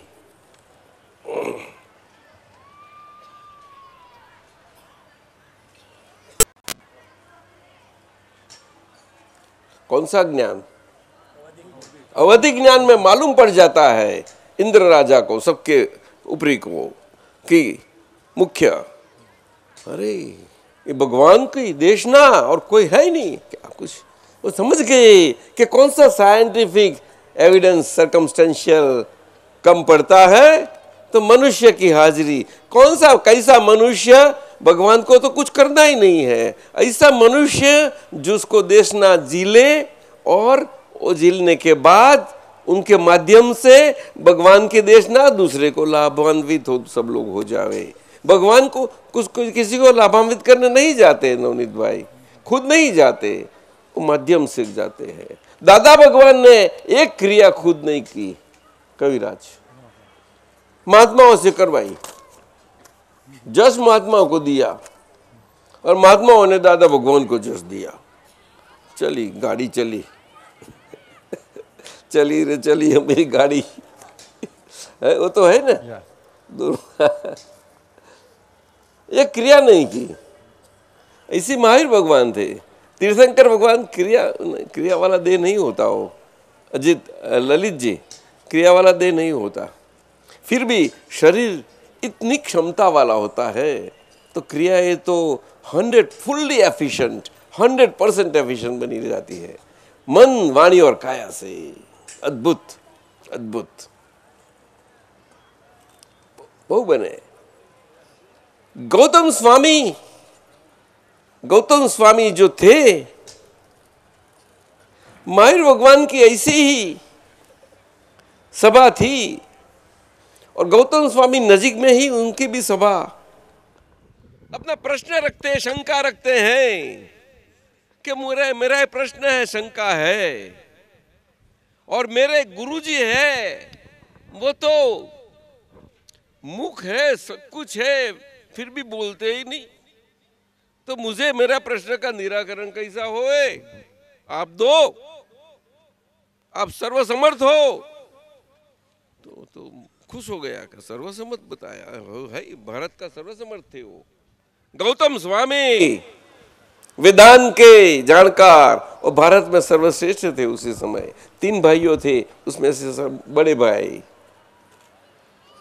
तो क्या बात करते हो, ऐसा कोई गुरु है जो सर्वज्ञ हो ही सकता है? सर्वज्ञ तो हम ही है। खलास हो गई बात। वहां से ही बर्फ पिघला, वहां से ही बर्फ पिघला। क्यों? कि आसानी से पिघलने वाला बर्फ था। विनोल जी क्या बताया? ऐसा अच्छा या आसानी से न पिघले ऐसा अच्छा है? हम क्या बोलते न पिघले? वहां सुनते हैं गुरुजी, न पिघले ही बोलती है।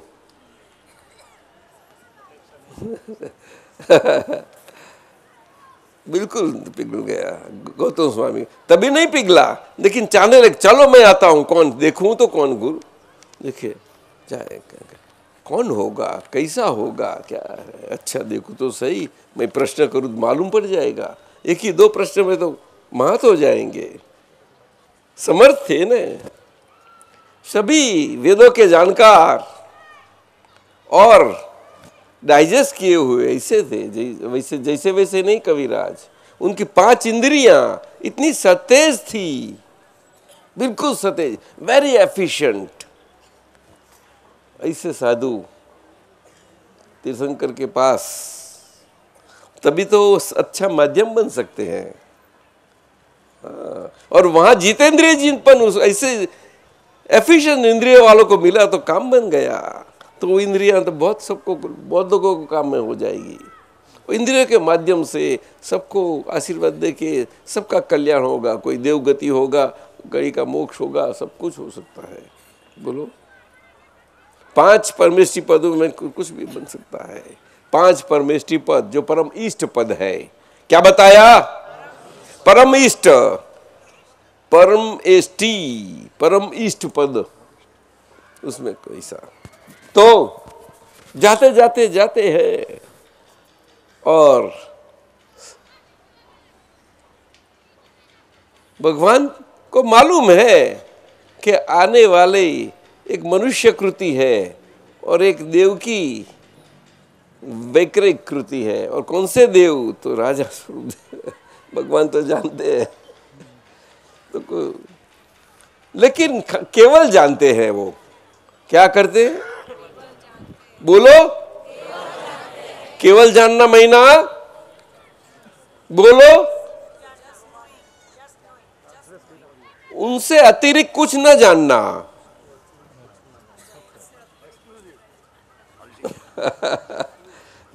केवल जानते हैं और दादा भगवान की भाषा में अजान हो जाते हैं।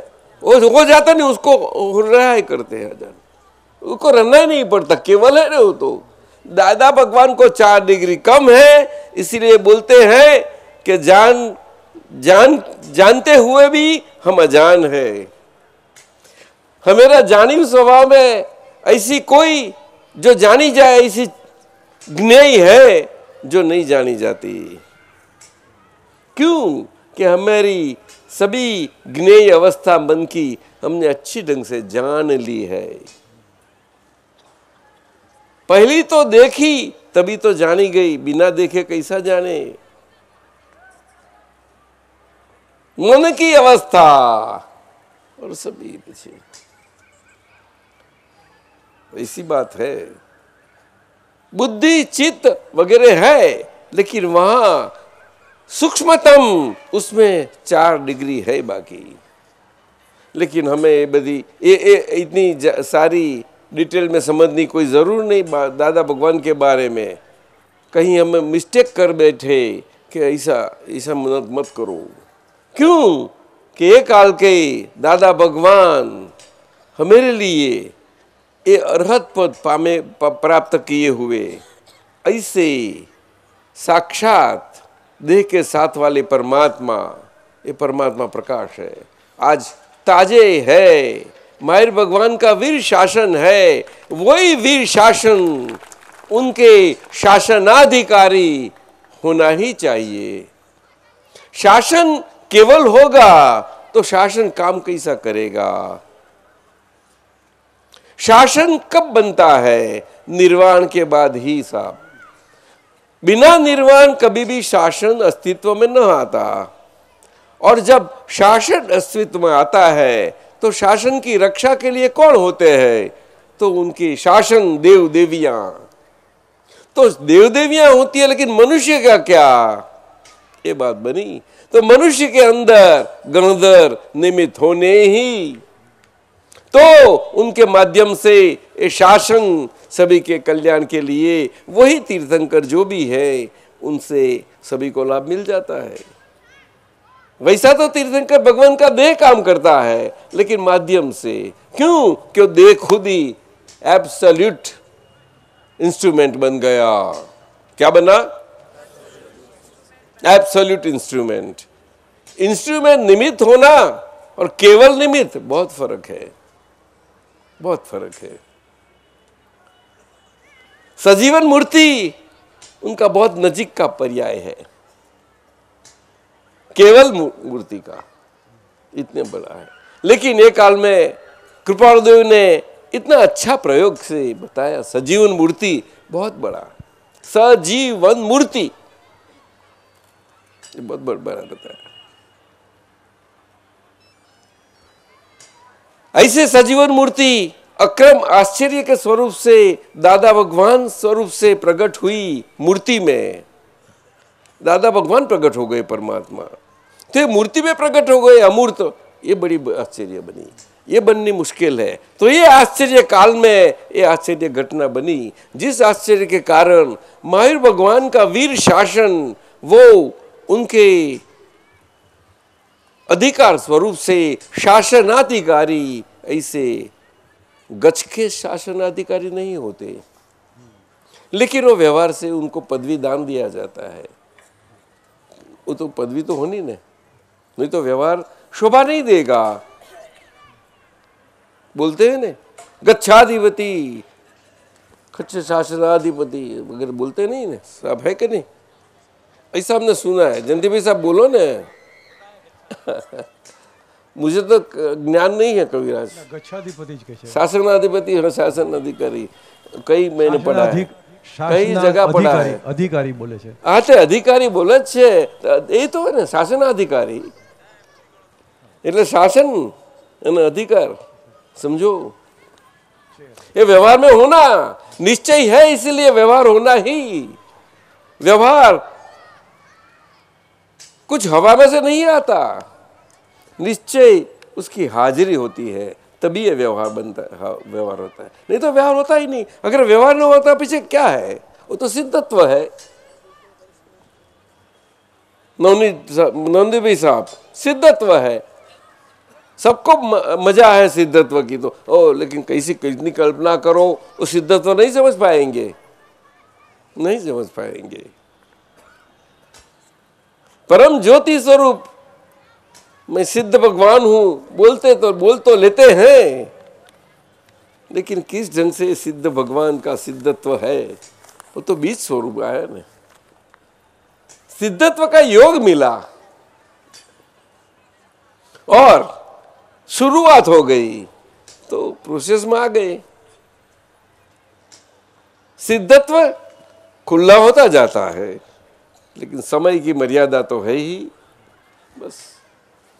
तो ये देशना निष्फल गई। बीजो प्रश्न है आजी, ये देशना का कारण यही था और कुछ नहीं। आश्चर्य काल में बना और उसको निष्फल बोली नहीं जाती, लेकिन साइंटिफिक सर्कमस्टेंशियल एविडेंस के कारण, मनुष्य की हाजिरी न होने के कारण, क्यों कि देवलोक हाजिर थे, लेकिन देवलोकों ने सुनी देशना, बहुत आनंद आता है, लेकिन देवलोकों को देशना सुनने के बाद बोध स्वरूप परिणाम न होती, कभी भी न हो सकती। केवल मनुष्य को ही वो बोध स्वरूप हो सकती है। नवनीत भाई साहब, ये बहुत बड़ी गहरी बात बता रहा हूं आज आपको, बहुत गहरी बात बताता हूं। ज्ञानी पुरुष केवल ज्ञानी पुरुष, उनकी जो वाणी है वो वाणी किसी से सुनाई जाती है तो मनुष्य ही सुने तो उसको ही भूत स्वरूप परिणाम पामे और किसी नहीं। દેવલોકો હાજરી આપે છે શેને માટે આપે છે? देवलों को हाजिरी वो देव गति में जो शासन देव देवी उसके हैं उनके कारण उनके लिए ही झंखना करते हैं मुक्ति के लिए। ऐसे ही देवलोक बहुत बड़ा गण है, देवगण बहुत बड़ा गण है। वो सभी देवलोक इंद्र राजा की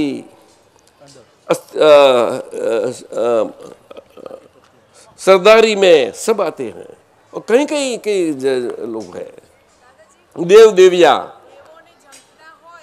ना झंखना नहीं। बहुत प्रिय लगती है वाणी। ये मृत्यु लोक की एक मनुष्य की वाणी उनको प्रिय नहीं, एक ज्ञानी और केवल ज्ञानी दो बहुत प्रिय है। वो अब हमें मालूम नहीं पड़ेगा कि देवलोक अभी सुन रहे हैं, कोई किसी को मालूम ना पड़े, कैसे पड़े? क्योंकि देवलोक की ऐसी स्थिति होती है। आज तो ये मनुष्यों में समा नहीं जाएंगे क्योंकि यहाँ इतनी आसानी से नहीं आते, लेकिन ऐसी औरा बन जाती है और वातावरण में उनकी अस्थि होती ही है साहब हमेशा। नहीं तो ये सत्संग और सत्संग का जो स्पंदन वातावरण बना रहता है वो किसी के कारण नहीं बना रहता, मनुष्य का शरीर के कारण नहीं बना रहता साहब जमेश जी। ये दशा के कारण बनता है। दशा दो ही प्रकार है, ज्ञानी और केवल ज्ञानी। ज्ञानी वो पांचों पदों में इष्ट पदों है उसमें आ जाते हैं, साधु से लेके बाकी 4 पद है ना, वो तो है ही। तो आज्ञा धर्म से वो व्यवहार है पूरा, वो व्यवहार हमेरा पूरा होता जाता है, पुरुषार्थ है। साधु हो गए, अंदर से सुख आया। सुख आया किस कारण? कि कृपा से सीधापन हो गया। क्या हो गया? सीधापन होते ही सुख आता है, नहीं तो नहीं आता। और वो बीज इम्प्लांट होता है, बीज केवल ज्ञान का। थोड़ा सा भी सीधापन में गलती है तो नहीं बनता। इसीलिए दादा भगवान एक प्रयोग में ऐसा ऐसा ऐसा, लेकिन जानते नहीं उनकी अगत्य, तो बन जाता है भाई, बन जाता है साहब। इसलिए बताया पुण्यानुबंधी, पुण्य का योग साइंटिफिक सर्कमस्टेंशियल एविडेंस से होना बहुत महत्व का है। कोई अपने आप से, अरे मैं गुजराती नहीं बोलता मैं, अरे आपने मुझे गलती, अरे मेरी गलती क्यों नहीं सुधारी आज अभी तक? कही राजे क्या हो गया सब? चला उत्तम सा चले। પ્રશ્ન હિન્દીમાં હતો ને એટલે પ્રશ્ન હિન્દીમાં હતો. અરે બાપરે,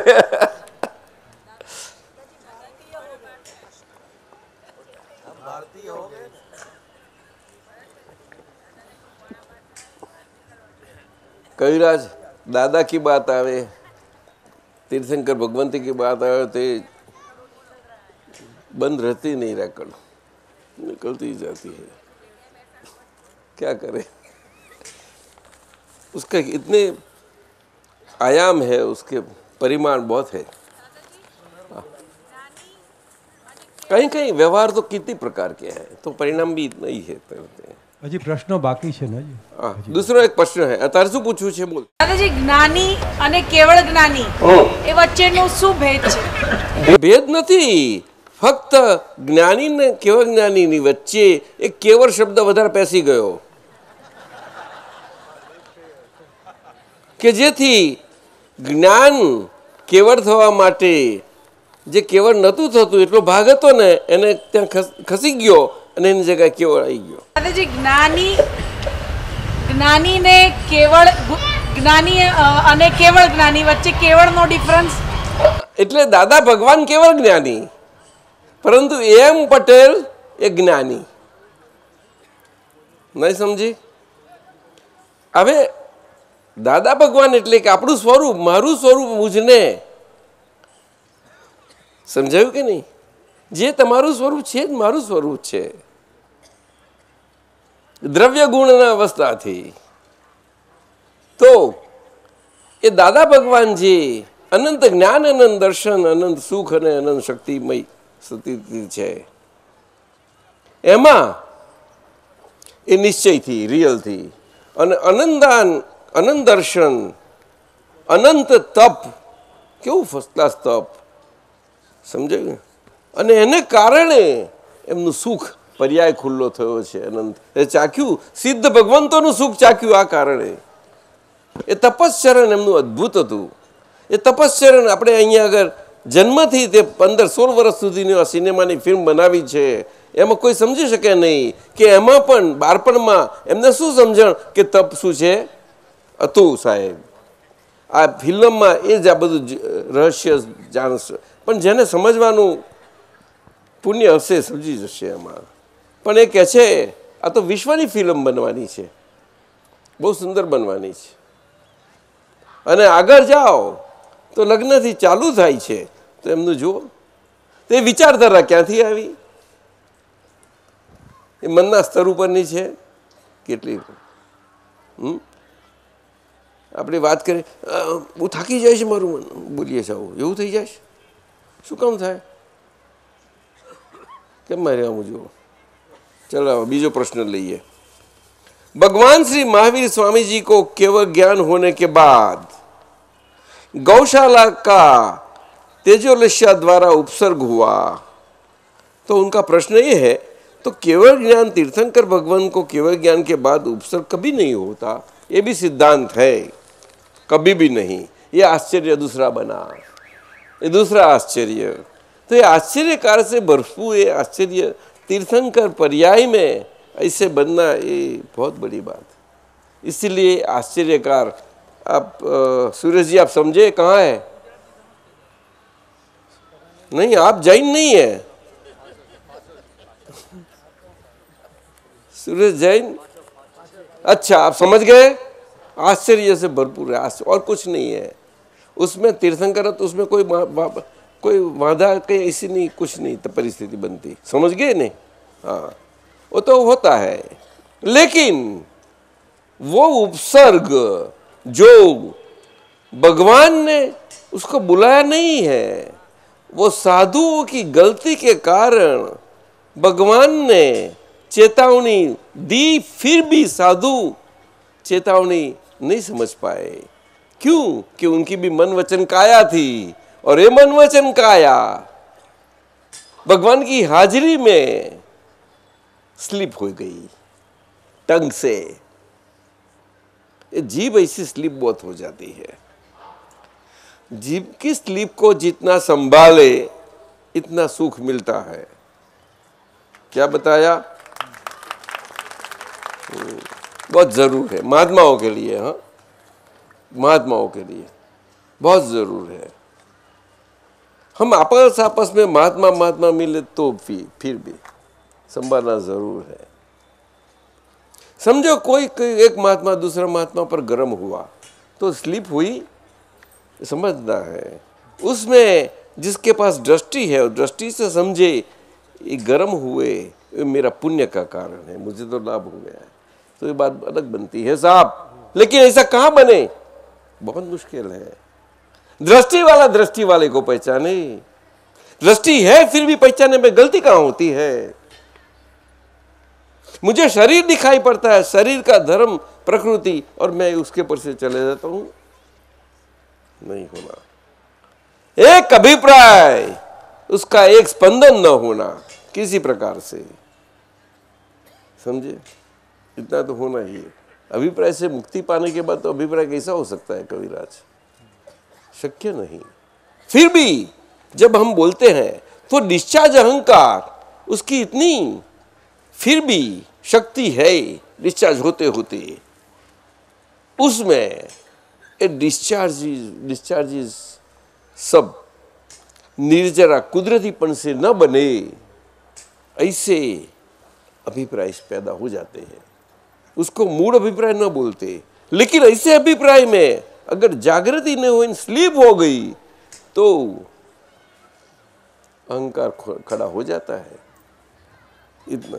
और जहां तक श्वास चलता है हमें भूल मालूम ही करे क्या है, उसको शॉर्ट सर्किट होता है अंदर से, तब मालूम पड़ता है, तब प्रतिक्रमण कर लेता है तो छूट जाता है। प्रतिक्रमण की इतनी शक्ति है, सत्ता है, पुरुषार्थ है प्रतिक्रमण। प्रतिक्रमण बहुत बड़ा पुरुषार्थ है। महात्मा के लिए 5 आज्ञाएं और प्रतिक्रमण, उसके अलावा और कुछ नहीं रहा। केवल ज्ञान खुला करने के लिए कुछ नहीं रहा। शरीर की एक क्रिया न रही, कोई मन वाणी काय की कोई नहीं रही, केवल ज्ञान खुला करने के लिए। तो कभी कोई महात्मा बोल देते हैं कभी यही भव में हमें केवल ज्ञान मिल जावे, कोई बात नहीं, तू ये भव में इतना, ये 5 आज्ञा और 5 आज्ञा में जितनी मेरी क्षतियां हुई इतना प्रतिक्रमण, बस इतना निश्चय करके जा। शक्ति दादा आपकी, निश्चय मेरा, शक्ति आपकी, जा रह जा तू, उसमें गलती न होना। खत्म हो गई बात, काम बनता रहेगा। आपने देखना नहीं है कि मुझे बनता के लिए कुछ दिखना नहीं, ऑटोमेटिक होता जाएगा नेचुरली। लो भाई, हाँ, હવે દાદા ભગવાનના આપતા સૂત્ર છે, એમાંથી 3 લઈ લઈએ કવિરાજ? કાલવાળું છે કે બીજું છે? હે, કાલવાળું છે કે બીજું છે? ના, આપતા સૂત્ર એટલે પેલું જાડું. અચ્છા અચ્છા, દાદા આપતા સૂત્ર બોલ્યો ને, અનુભવ સૂત્ર નહીં. આ 3 તો લેવા દો. ના ના બરાબર, ના, આનાથી શું થાય છે કે મને ધરાઈ જવાય છે. બરાબર, આ લઈ લેવા દો ને, જલ્દી પતાવી દઈશ. ઇન્દિરાબેન ચાલશે? પૂછો ને મંદરબા, દોસ્તી કરી લીધી કે નહીં એમની જોડે? હા, ચાલો. આપતા સૂત્ર નંબર 1242. જ્ઞાની પુરુષની આરાધના કરી એ જ શુદ્ધાત્માની આરાધના કર્યા બરોબર છે. તે જ પરમાત્માની આરાધના છે, એ જ મોક્ષનું મુખ્ય કારણ છે. એટલે જ્ઞાની એ દેહધારી પરમાત્મા છે, એમાં સમજ આવી ગઈ. સમજ્યા? એટલે જ્ઞાની કેવળ જ્ઞાનીમાં ફેર નથી, એટલે દેહધારી પરમાત્મા છે. આ રીતે એ કેવળ જ્ઞાનનું બીજ જે નિમિત્ત ભાવે ત્યાં આગળ થાય છે, એ જેવી તેવી વાત નથી. એ સમજાવવું બુદ્ધિથી સમજી શકાય એવું છે, પણ બુદ્ધિથી ના લઈએ તો સારું. શું? એ દિલથી લેવું જોઈએ, દિલથી લેવું જોઈએ. અને મહાત્માઓ જે પુંસારી છે ને લેવાઈ જ જાય. આજે આટલા બધા આપણે ભેગા થયા જ છીએ, આ દિલથી છે બધા. તારે તો આવું સુંદર વાતાવરણ છે, નહીં તો કવિરાજ હોય કે? જરાક ઊંચો નીચે થયા વગર રહે જ નહીં કોઈ. ચાલો બીજું સૂત્ર 1232. જ્યાં ભગવાન પણ પહોંચી ના શકે એ સ્થિતિ પર જ્ઞાની બેઠેલા હોય. બહુ મોટી વાત કરી. જ્યાં ભગવાન પણ પહોંચી ના શકે એ સ્થિતિ પર જ્ઞાની બેઠેલા હોય, કારણ કે ભગવાનને બોલવાની શક્તિ નથી, આશીર્વાદ આપવાની શક્તિ નથી, જ્યારે આ બધી શક્તિઓ જ્ઞાની પાસે છે.